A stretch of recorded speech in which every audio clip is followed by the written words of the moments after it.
Hey, I'm out, it's blackberry season, I am foraging blackberries.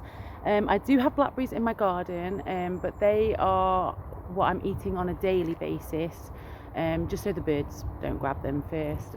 But to store a significant amount of blackberries and to make a large thing like jam or a crumble, or to dry them, I am going to be drying some blackberries.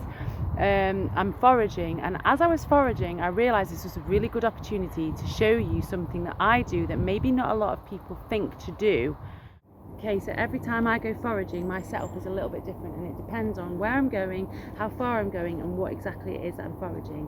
Now today my setup is this: I've got my rucksack, I've got spare bags in there, I've got my water, I've got shoes in case I hit a particularly thorny patch, and I've actually got 3 rocks in there that I found because I'm trying to bank up some soil in my garden, but we'll save that for another video. And what I'm foraging in today is this bag is for ripe blackberries, you know, the normal ones that most people would like sort of go for, the big black ones, and these are going to be the ones that mainly I use in cooking and for myself, and for drying. But then I have another bag here attached, and these are for underripe blackberries. Now you may or may not have a friend or a relative that is neurodiverse, but you might know about the fact that a lot of neurodiverse people really struggle to eat fruit, and the reason for this is because of like texture issues, not knowing whether it's going to be soft, hard, like what's it going to be, like every piece is different. Well, I found that my kids really did not like ripe blackberries. They were not a fan of them, they didn't like the squishiness of them. The taste tended to vary between each one. They really struggled with that. But what they did like was the underripe ones. So I also forage underripe ones for them to eat too.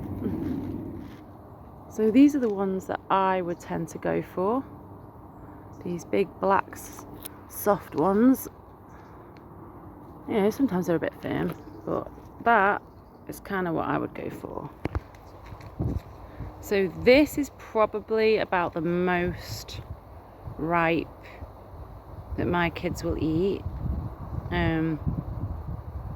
Yeah, I would say that's about the most ripe. That is really pushing it. That it would have to be a good day for them to tolerate that one. They would tend to go for ones that are more like this. Slight hint of green on them. So I try to get like a variety of underripe ones, and then they can just pick through them then. They prefer them this way because one, they're always hard. They don't have to worry about getting a random extra squishy one, and the taste is generally the same, sour. If you're struggling to get a relative, a sibling, a child, a friend, or yourself, you are struggling with like maybe trying fruits because of you know, the texture of them or the randomness of the flavors that you might get when they are ripe, try eating them slightly underripe. I've heard a lot of people say, you know, oh, don't eat the underripe ones, you know, you're gonna get a bad tummy, and I said the same thing to my kids. Like, it was I think it was my youngest that discovered he really liked the underripe ones, and I was like, no, don't eat those ones, they're gonna make you have a bad tummy. And and he was like, but I really like these ones, I don't like the other ones. And I just did the whole, okay, well, if you get a bad tummy, I'm not going to say I told you so, but remember it for the next time. And he didn't get a bad tummy. He was absolutely fine, and he's been eating them for years. And so have some of my other kids that like blackberries, underripe blackberries, and they've always been fine. So please don't be scared of the underripe fruit. There you go.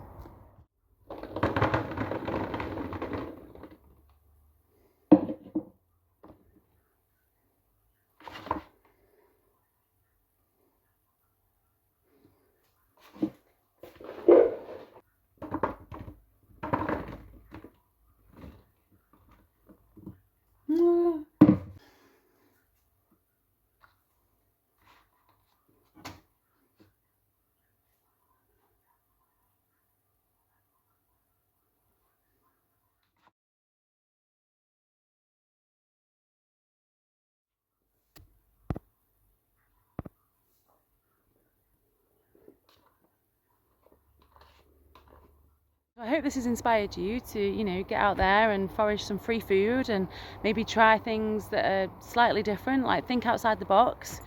Thank you for liking, watching, subscribing, doing all the things that you do, just being beautiful human beings. I love you. Mwah.